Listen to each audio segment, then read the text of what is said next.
Hi, my name is Chandler Hall. I'm going to be discussing how to run a picture exchange communication system, otherwise known as Pecs.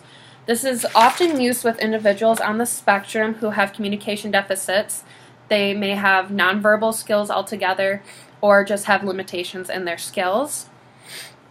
Pecs has 6 phases which build off one another to eventually build sentences so one another can understand one another. By starting off, you're going to want to create a book. You don't need to use a binder, whatever works, but I find that having a binder and adding Velcro works really well. It's very organized. And once you have your book started, you're going to want to gather a selection of desirable or favorable items to that individual, and to know what is desirable for them, you're going to want to ask the parents or caregivers what they see them playing with the most or interacting with, or you can do your own observations and see what they enjoy the most with you. Phase 1 is known as concentrating at the learner to look at, reach for, pick up, and hand the specific symbol to that communicative partner. So if the child wanted Cheetos, the child will look at, reach for, grab, and then place in the technician or communicative partner's hands for that exchange. And once that exchange is made, immediately reinforcing, which means giving that item to that child, so that child can pair the picture exchange with the actual item. Phase 2 is concentrating on expanding the spontaneity of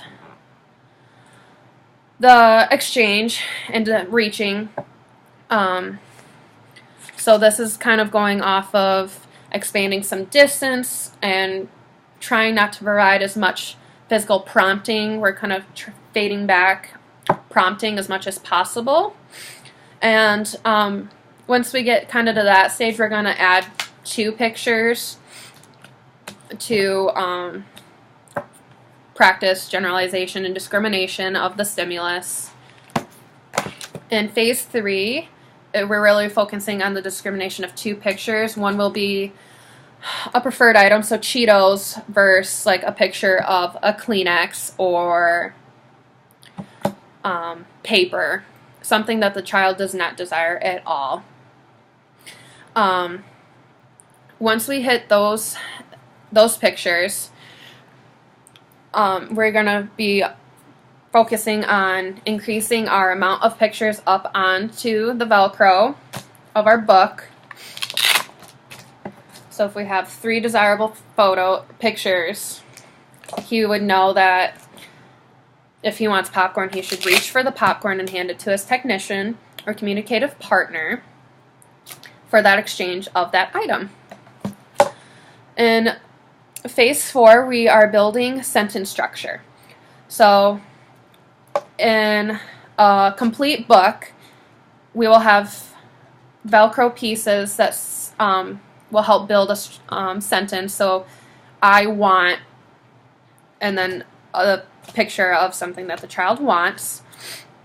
And we will be focusing on helping them make that sentence structure. In phase 5, we are focusing on the child to respond to a SD of what do you want, and that child should be able to immediately hand you the desired object and give you that immediately for that exchange. So they are pairing with what do you want so that they can give you their card. In phase 6, the last phase, the child should be able to comment in response to other questions or about their environment, like I see a tree or I see a bird, whatever is really appropriate to their specific environment.